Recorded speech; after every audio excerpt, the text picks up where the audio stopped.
Senator Perdue.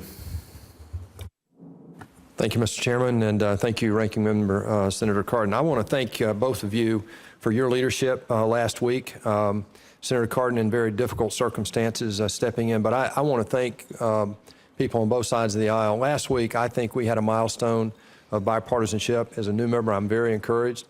I think today is another example of an opportunity we have to do the right thing and put partisanship aside and help the State Department through this reauthorization. Madam Secretary, thank you for your forbearance and for your initiative in reaching out to the committee and helping us understand some of the issues. For the record, I want it to be noted that Secretary Higginbottom has been very forthright in private meetings and has helped us prepare for today's hearing. I'd also like to thank Senator Kane for his leadership. He and I co-chaired this subcommittee yesterday, and we had a lot of good information with the Inspector General. I'd like to follow up on two observations I think that came out of that, Madam Secretary. I think there were two issues that were brought up before the committee yesterday. One was IT independence of the Inspector General's office, and the other is right of first refusal for a look at accusations or evidence around misconduct within the organization. I'm anxious to get to the operational issues because you're the COO of a $50 billion operation, and with my background, I'd love, you and I have had great conversations. I'd like to have more for the record, but today I'd like you to focus on this IT issue with me just a minute. You know, it looks like there are thousands of administrators that work for state who might or might not have access to independent investigations, and as well as it looked to me like yesterday when we asked the question, if there was a breach in the state system, the IG wouldn't necessarily know it immediately. Mr. Lennick actually testified yesterday that the state network has actually been attacked and that it affected the office of the Inspector General. He also told us that it took over 6 months to get an agreement with the diplomatic security. Going forward, they'll notify the OIG when they go on their IT network. That's a memo of understanding as I understand it, and with the change of administration, that may or may not be continued into the next administration. Would you comment on this IT independence issue and also right of first refusal as well as this potential breach issue? Yes, thank you, Senator, and I've enjoyed our conversations. Look forward to continuing them. I meet, as you know, with the IG every week. We discuss issues like the ones you just raised. We worked through the issue of trying to get an MOU so that there was notification of any entry onto the system. Just recently, the IG has brought to my attention, as well as to the secretaries, the request for a separate IT system. We're looking at that very carefully. We're seeking to understand how it would work. They need to have, as he testified yesterday, some access to the systems they currently have. The architecture, we have to make sure our system is as secure as it possibly can be, given we are attacked every day, thousands of times a day. So we have to work, those are difficult issues, but we're looking at that now and examining it. It's also important that we understand the cost. I'm sorry to interrupt. Have you actually had a breach that you can talk about?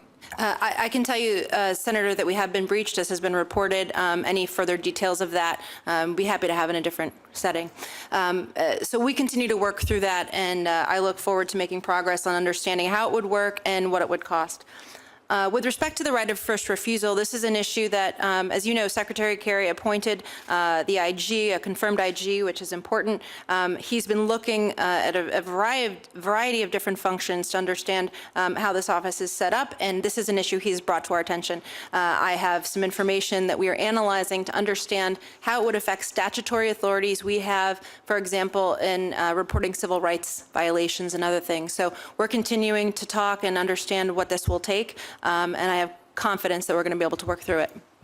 Thank you. Let me echo the chairman's comments earlier about Foreign Service professionals. I've just returned from a trip to Afghanistan and Iraq, and I have to tell you, my observations are that these men and women are the best and the brightest. They're working in very tough situations. They deserve our highest support. And they're doing a fantastic job right now. So I am honored to be an American to have these people supporting us out there. Yesterday in testimony, the Inspector General highlighted the 3 purposes or missions, if you will. And if these are incorrect, I'd love for you to add to them. Being the COO of the State Department, it's your job basically to make sure these missions are fulfilled operationally. One is to improve the protection of people. These are the Foreign Service professionals as well as here at home. The second is management of contracts, spending of money, procurement, and grants.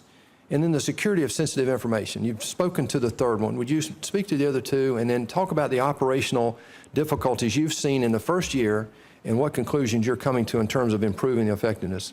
Thank you, Senator. The safety and security of our personnel and facilities is of critical importance. It starts with the Secretary, and it's certainly my responsibility as well. Since the tragic events in Benghazi, we have done a full-scale review of our security posture, processes, et cetera. That's a major focus of my time. I meet every week with our Diplomatic Security Assistant Secretary. We're in weekly meetings on all of these issues, overseeing ARB implementation, et cetera. It's a major part of my responsibility and the department's responsibility. And I can go into more detail about that. With respect to contracts and grants, we really appreciate that the IG has created this new tool or mechanism to highlight where he sees big weaknesses, and in this case, he's highlighted IT security contracts and grants, and we received 9 specific recommendations that we have moved forward with, and it's this role, a robust IG role, that Secretary Kerry wanted to have in appointing a confirmed IG. So we appreciate this collaboration, but it's not just implementing those recommendations, which we've done. It's the continued attention and focus on it. And when Steve and I meet, when the Inspector General and I meet, we talk about these things regularly.